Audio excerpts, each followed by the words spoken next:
I just finished at the Armstrong and Getty show, and I just wanted to share a couple of things I didn't have time to on the show. First, I just want to thank the Armstrong and Getty show for having me on and putting together this panel. It's a powerful thing when you use your influence to do good, and I just wanted to thank them for that. Also, I just want to say a couple things. I believe the foster care system is an important service that we offer to our communities and to our state. There's just gaps, and we need to fill those gaps. And a lot of that we are putting on the foster care system to take care of, and that's the job that we've been giving them. But it's not enough. We need to take a more active role in the lives of these foster kids. And when I said the best way to get involved is to, support a family in crisis. I believe in that, and I believe that we can prevent kids from entering in the system. When it comes down to it, kids do better with their parents, even when they're not perfect. I haven't met a perfect set of parents, and then there's some parents that need a little bit more support and a little bit more help. And so we want to provide that without breaking up families, and that's the state's focus right now.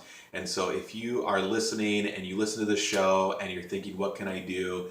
Please become a foster parent if you're able to. If it doesn't fit where your life is right now, I completely understand, but do something. Raise money, like Michael said in the interview. If you can give clothes, giving clothes is huge. Just one more point, when we talk about these kids that have experienced so much trauma and experienced so much hurt, we have to build up the resiliency. And the way that we do that is we counteract the traumatic experiences that they've had in their life by just being involved. If there's been many times in my life where people have intervened or just invited me to be a part of something that was going on with their family, and it made a huge impact on my family. And so I encourage you to do that. And lastly, I just want to speak very quickly. My book is coming out in May.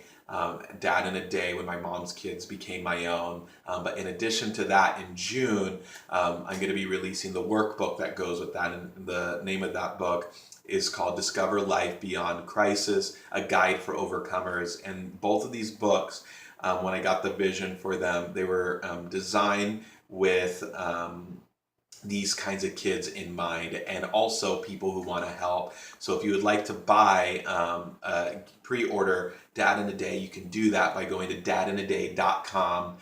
The price is $15, and all the money that is going to that is raised from that is going to go towards my homeless youth program. And so I encourage you to pre-buy now, and you'll stay updated. Follow my blog at masongizard.com. I'm going to be posting this video, the interview, and then also a short blog post later on today. So thank you so much for your support.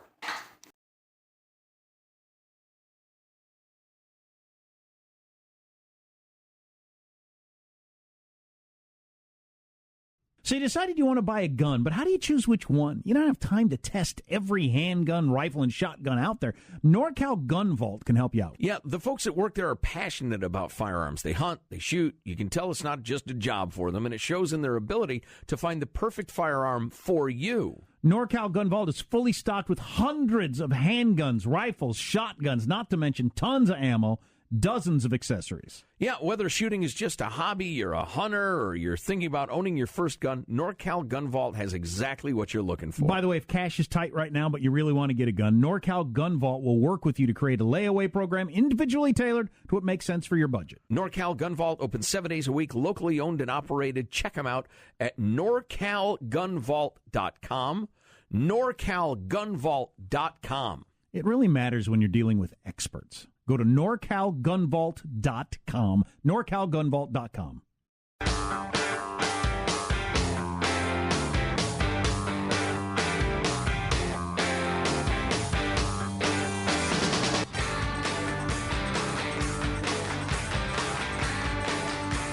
Thanks for tuning in the Armstrong and Getty Show. We are going to learn something about the foster care system today. I've already learned a lot. And hopefully this will play a role in making it better in the future. Yeah. You'll occasionally hear me make a sarcastic reference to the fact that kids, whether we're sticking them with the national debt or whatever, really need to get a union or something or start bribing politicians. And that's just an expression of how frustrating it is that politics doesn't respond to need as much as it responds to force and money. And thousands and thousands, hundreds of thousands of kids who desperately need help don't have money to bribe politicians with. And so really the only thing that they and we can do is bring some pressure. And, that's part of what we're doing here. But there are a lot of beautiful kids, young kids, who deserve to have a good, happy life, who ain't getting one, and we ought to be doing a better job. And we just heard the statistics, the high percentage of people that come out of the foster care system at 18 and within a year and a half are homeless, dead, or in jail. The number of girls that are pregnant. So we got some work to do. Yeah, we've got some folks we're going to talk to both in person in the studio and on the phone. Michael is with us. Michael, a foster father from 2004 to 2015. 13 different children, Michael. It's had to be a hell of an experience. Luckily, it wasn't all at one time, so it was spread out. Most children we had in our house at one time was 8. Wow. Yeah. So we do the best we can with trying to make sure everybody fits together as a family when they're with us. Yeah. Well, we'll talk more about that in a couple of minutes because that's just amazing stuff. And Mason is here with us. He was homeless and a foster kid. Yep. Became a caretaker of your teenage siblings and 1-year-old niece when you were 20. Wow, that's not what I was doing when I was 20. No. Not many were. No. How'd you come to... and we've got a couple of folks on the phone as well. Sherry is a foster parent, and Matthew, who is a foster kid, and we'll chat with them probably next segment just to keep things simpler. But Mason, you want to tell us how you came to be in the foster care system? Well, I think my story is very similar to most kids' stories. My mom, she was, going back, for her, it started when she was a kid, where she was molested by her dad, and then she was trafficked as a teenager, and just not able to take care of us the way that she really should have. She did drugs as a way to cope with the traumas that she had gone through as a kid, and as a result, she neglected us. There'd be times where she'd be sleeping for 3 days, at a time. And when we got taken, we were home alone, and somebody called Child Protective Services, and the police came and How old picked were us you? up. I was like in second grade, so like 7. Wow. And your siblings were how old? My siblings, so my sister's 4 years younger than me, so that would have made her 2. And then, she was 3, and then my brothers were a little bit younger than that. They're about a year and a half younger than her. All at home alone. All home alone, yeah. Wow. Yikes. And how many different foster homes did you end up in? So I was in foster care 2 different times. The first time I had 2 different foster families. I had Mary Ellen and Bill. I don't remember their last names, but Mary Ellen and Bill were awesome people, and they were more of a short-term placement. And then I got placed with this lady named Rosie. Her and her husband, they had kids. They had this huge house in Martinez, California, and I don't know, there must have been like 8 or 9 kids there at a time, and then neighborhood kids. They were really just the place to be. And then my second time in foster care, I lived with my grandma. Were you ever with your siblings? So the first time, no. It's very difficult to get placed together. My brothers are twins, so they were able to keep them together. But other than that, we were all separated into 3 separate homes.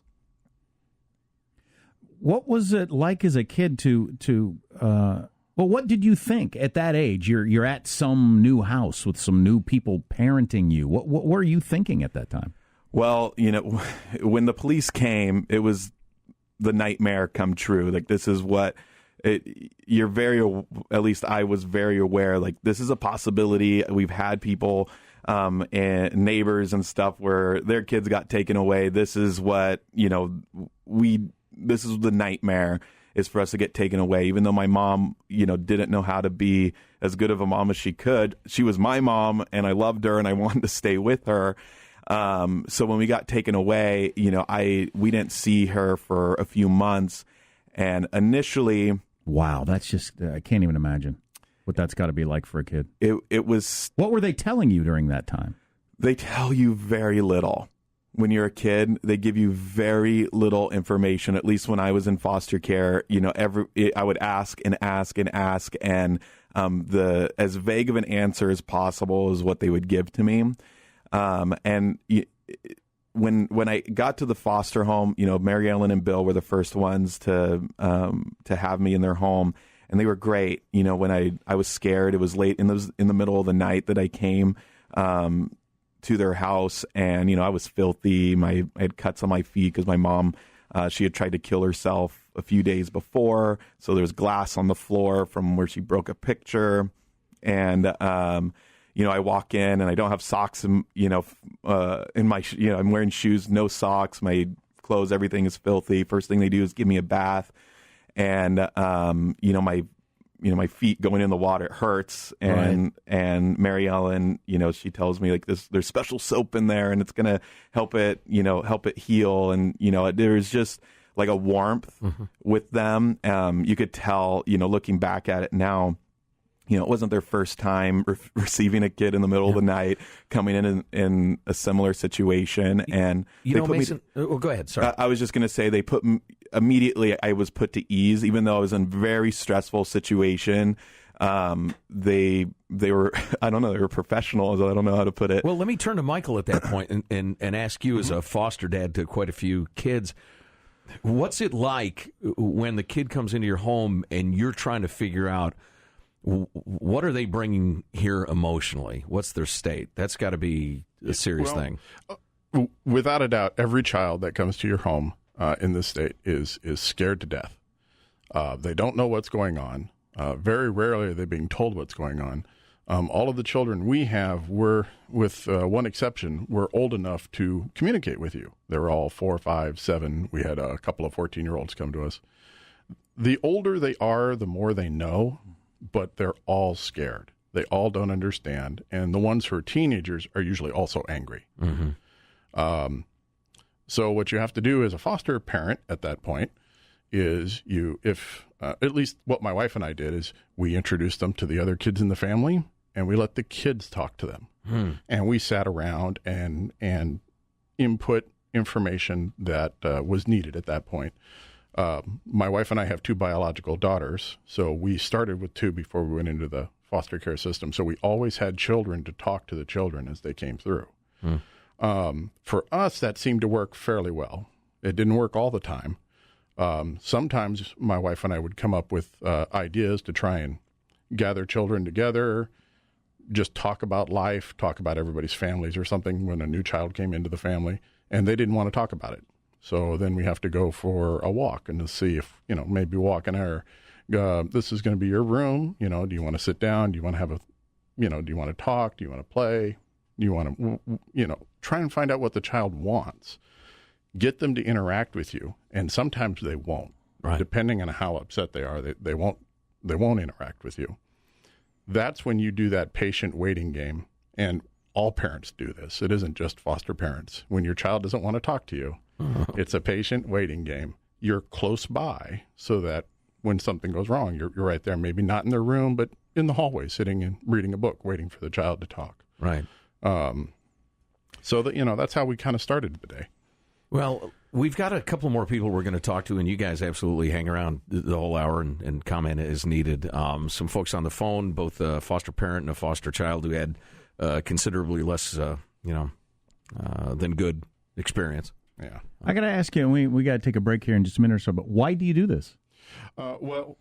For me, I was adopted as a young child myself. Okay. And also my wife and I kind of wanted a bigger family, but due to reasons we weren't able to. And this seemed like a way for us to give back and to, achieve the goal of having a larger family in our lives.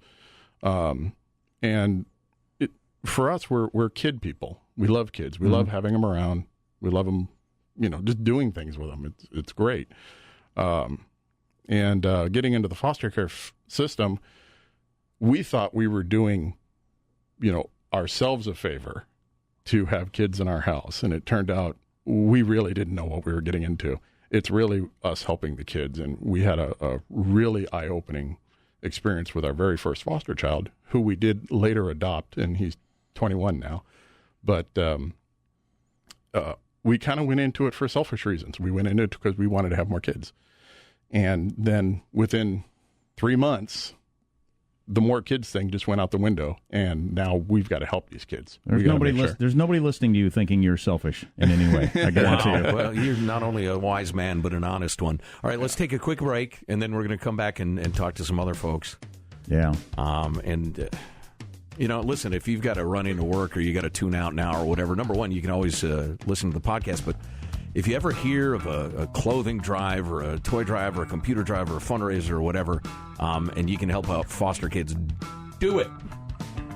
If a question occurs to you that hasn't occurred to us, hit us on the text line 415-295-KFTC, 415-295-KFTC. More with our foster care panel coming up on the Armstrong and Getty Show.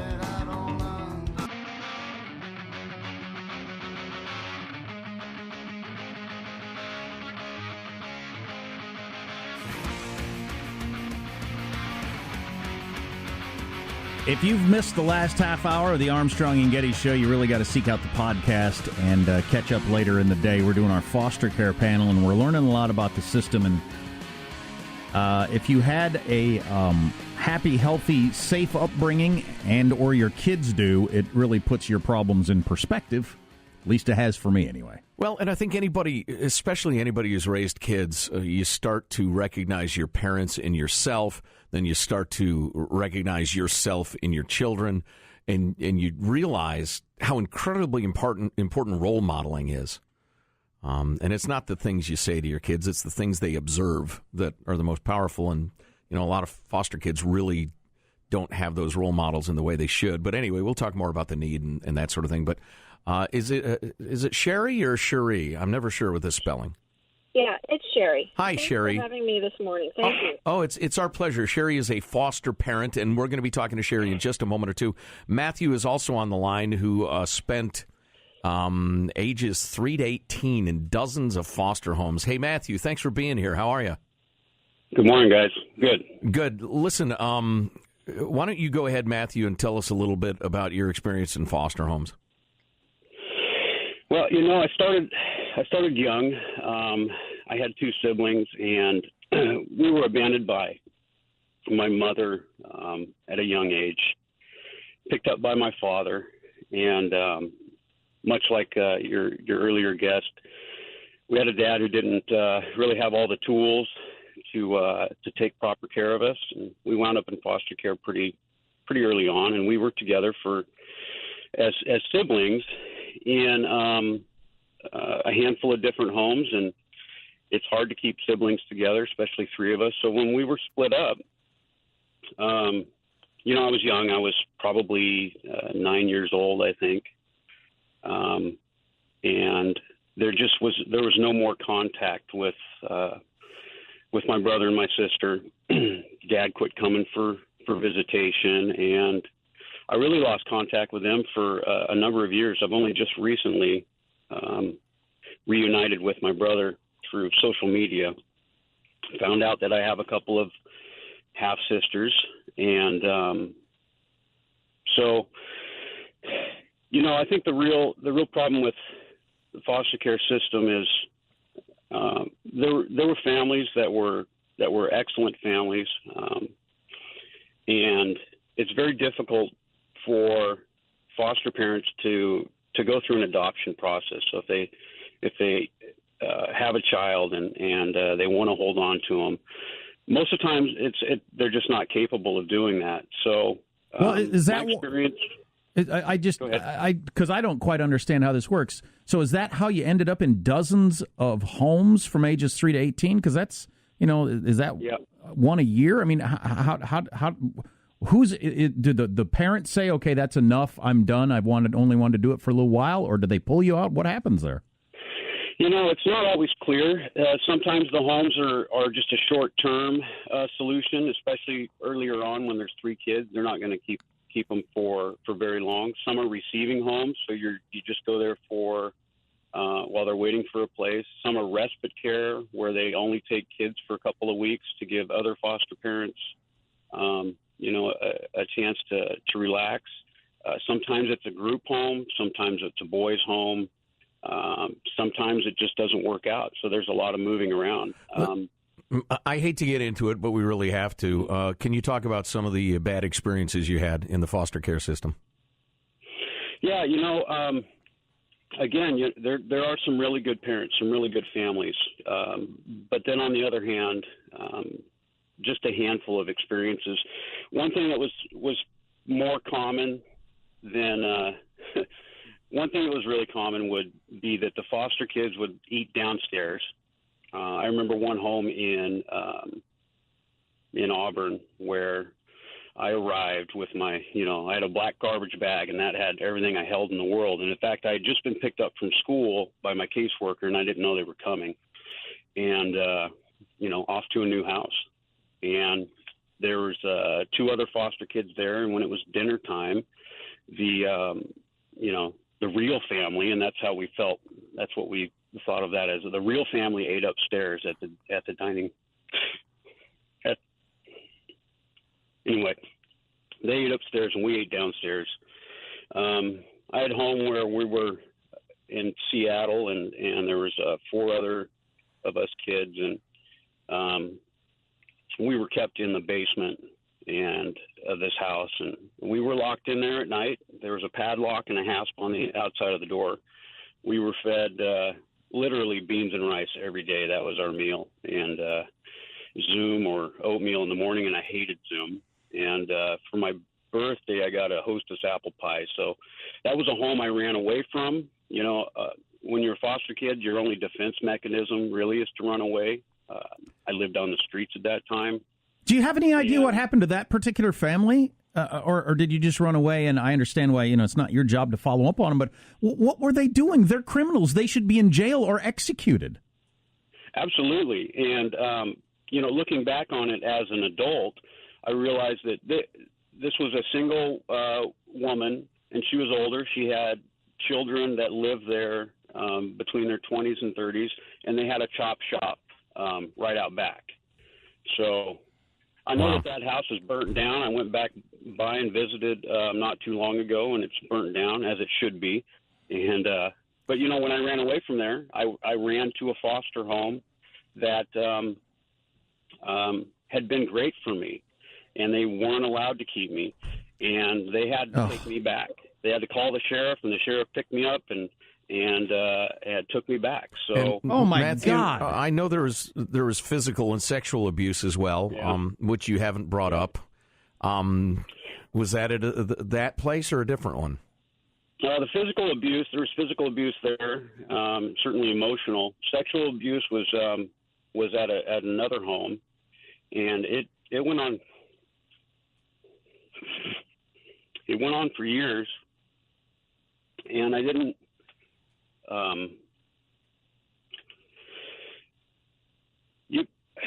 You're just afraid because everything else with that home was so good, and it was going to be long term, and you're afraid to screw that up. So. Michael, I see you nodding your head. You relate to some of this stuff you're hearing here? Mason? Yeah. I'm sorry, Mason.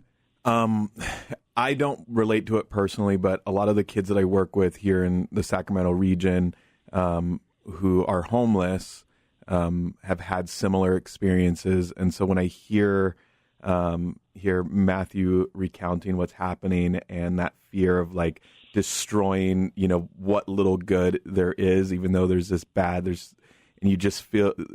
They feel a guilt, and it's mind-boggling when I hear that there are people who do this to kids who are ready.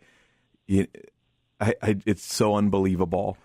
and I hear it all the time. I hear it all the time, and it doesn't get easier.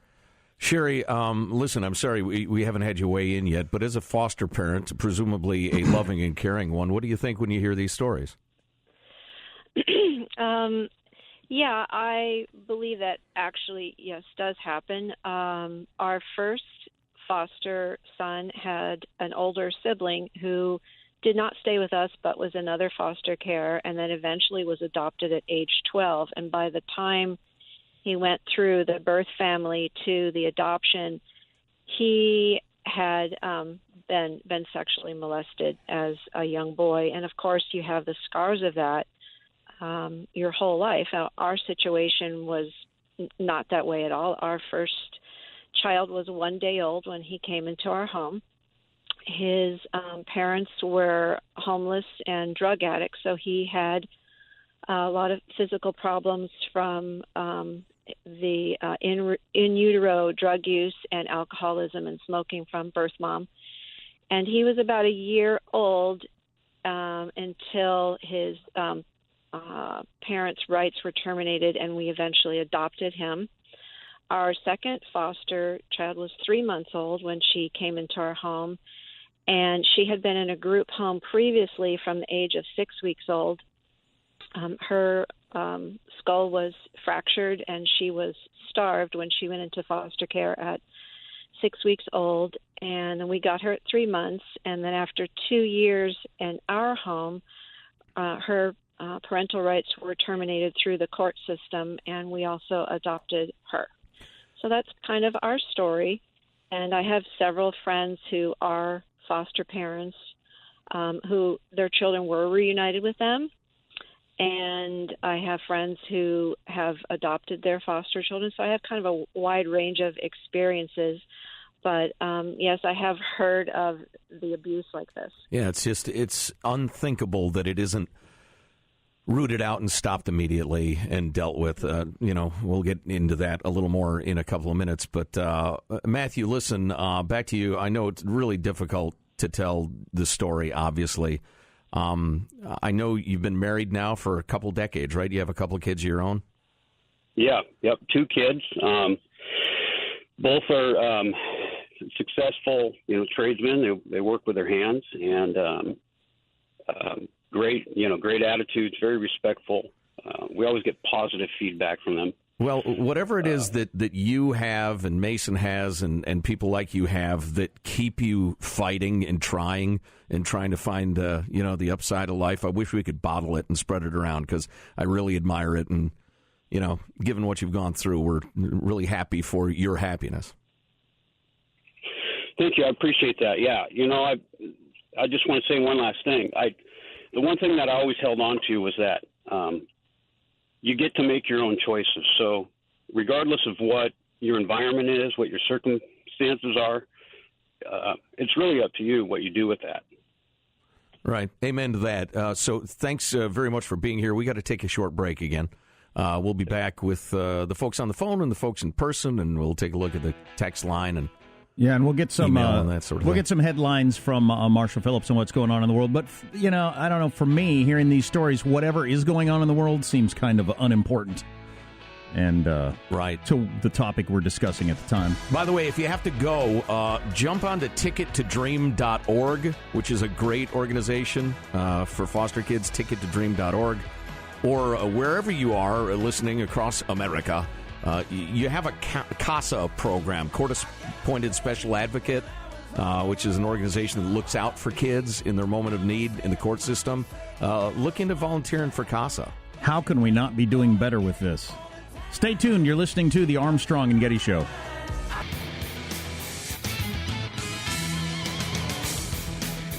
Thanks for tuning in the Armstrong and Getty Show. We're in the midst of our foster care panel that we're doing, and we've heard some amazing stories on all ends, from the best of human beings to the worst.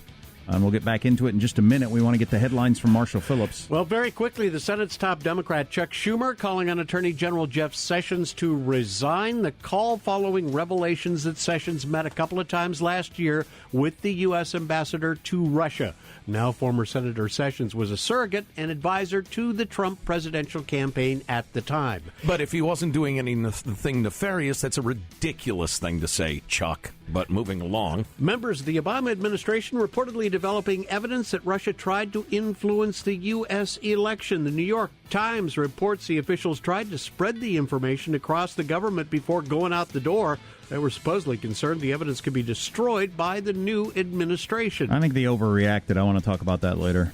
And the Wells Fargo scandal may affect more customers than previously thought. Now, the bank has said as many as 2 million customers may have had checking accounts or credit cards opened in their names without their knowledge, so employees could meet sales goals. But in a new filing, the bank admits that number could be higher.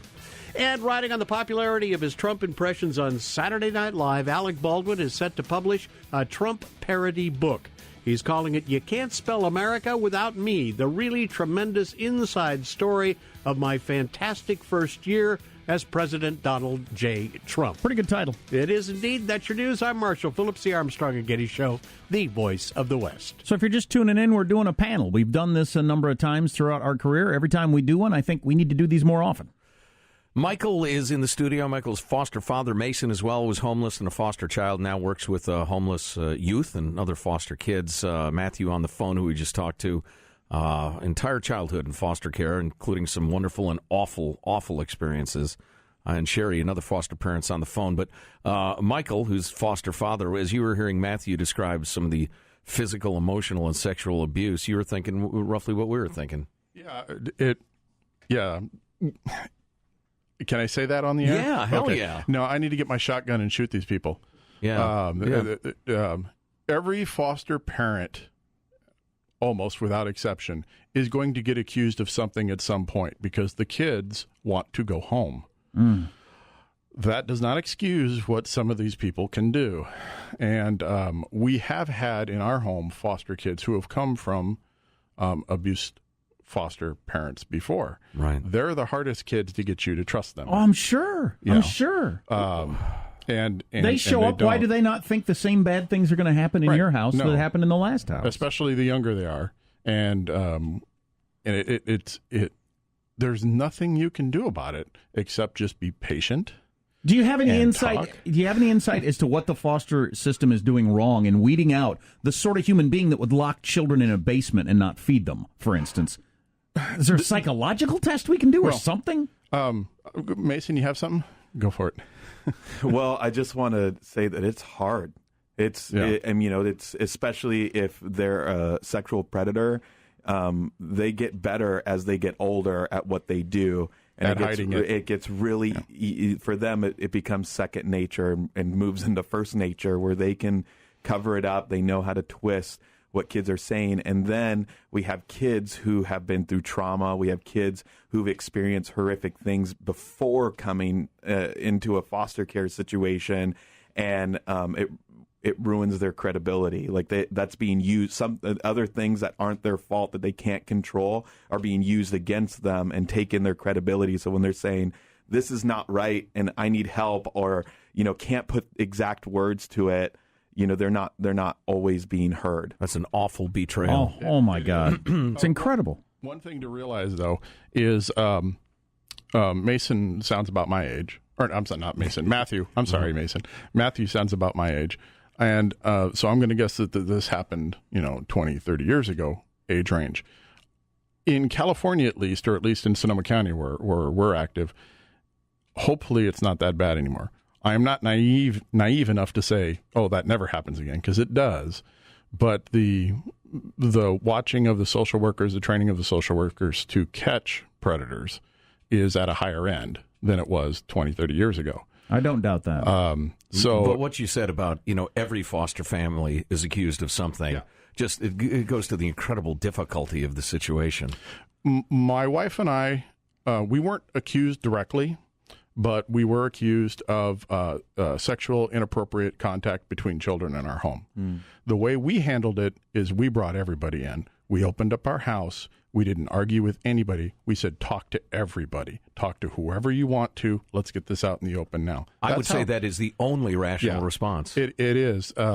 And there's a lot of people who talk about, oh, you don't want to tell the cops anything, blah, blah, blah. When it comes to stuff like this, no, open, honesty. If you can't do that as a parent, because they're going to find something, you yelled at the kid last night. Well, we're not really supposed to be yelling at the foster children because they're afraid of you when you start yelling at them.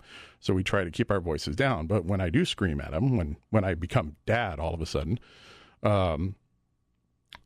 bad things do happen. Bad things will come out. You cannot hide that. Don't hide it in the system. Be open and honest, and you're getting forgiven most of the time. Mm-hmm. I've gotten a couple reprimands for being a little too aggressive with my voice.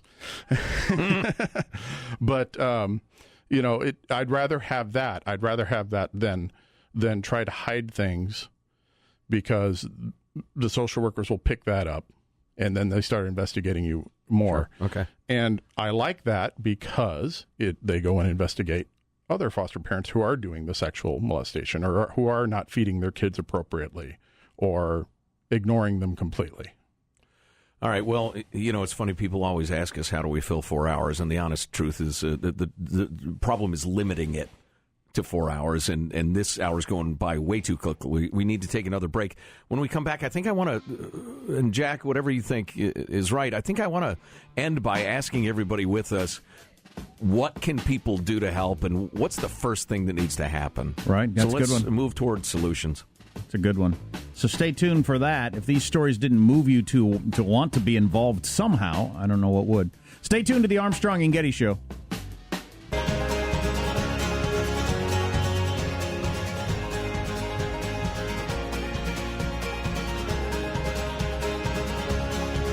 I think we'd like everybody on our foster care panel to get another short opportunity to talk before we run out of time here on the Armstrong and Getty Show, and then we're going to tell you where you could go if you want to help out. Yeah, let's start with Michael, foster dad for years and years. What's the first thing that needs to be done? We need more parents. We need more people who love children, who want to help. You need to go to your local foster care agency. You're going to have to look it up in your book. A lot of them are run by the counties that you live in. There are also privately owned ones. Get in there and just be willing to help troubled kids. It's tough, but they can do it. They can. And if you can't, I know people who can't. Mm-hmm. And if you can't, donate clothes, donate shoes, donate time, donate money, whatever it takes. Mason, what would you like to add to that? So I would say that if you wanted to help become a foster parent, like Michael said, but also just show, like, if you know somebody who's a foster parent and has foster kids, like, try to be involved as much as you can. Or if you know a single mom that you know is struggling, let's prevent these kids from going into foster care. Normally, kids go into foster care because their family is experiencing crisis. And if we can support them in that crisis and help build some resiliency in their life, then we can prevent kids from going into foster care. Sherry, what would you say to somebody who's considering becoming a foster parent? Well, I just want to throw out some statistics there to let people know that this is a crisis in our country. At any one time, there are 500,000 children in the foster care system in America. And I'm here in San Diego, and there's an institution called Polinsky's Children's Center, and they are open 7 days a week, all year long. And per day, they have anywhere from 45 to 60 children, and per year, they have about 2,000 kids that are in there anywhere from 10 to 12 days before they are in foster care, because there aren't enough foster care families to welcome them in. That's a great point, Sherry, and I'm sorry to jump in. What we'll do is have a link to that organization at KFMB's website and/or ArmstrongandGettyRadio.com so folks can find it real easily. Matthew, if people walk away remembering one thing or thinking one thing or believing one thing, what would you have them thinking about?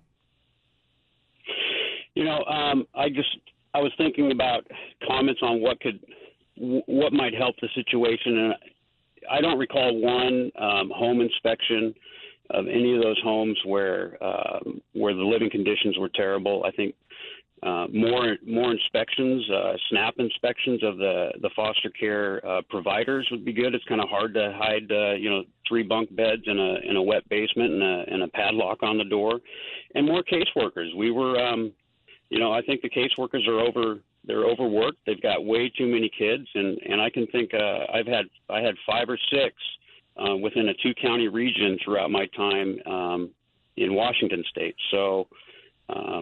I just think there needs to be more resources and more accountability for those who are becoming foster parents. Obviously. Separate the good from the bad. Matthew and Sherry, thanks a million. Michael and Mason, we appreciate you coming by as well. If you want to help, number one, as Michael was saying, donate. A kid with a new pair of shoes is a proud, happy kid. A kid who goes to school with a cool backpack instead of a garbage bag is a happy, confident kid. Whether it's money or goods or pajamas or coats in the wintertime or whatever, give whatever you can give. If you want to get involved in an even greater way, go to tickettodream.org, which is a great national organization that advocates for foster kids and also has resources, information on where you can go to help more if you decide to get more involved. So tickettodream.org, and there are a lot of great local organizations too. CASA nationally is a great organization, so take your energy and use it. Yeah, and we hope we created some energy by hearing these stories today. I know it made me think about getting more involved in a variety of different ways. Right. So well done, everybody. And certainly if you want to email us about it, share your experiences, armstrongandgetty@yahoo.com, or just go to the website, armstrongandgettyradio.com. Several of you are on the short track to sainthood as far as I'm concerned, so appreciate that. That's just well done. Unbelievable. You're listening to the Armstrong and Getty Show.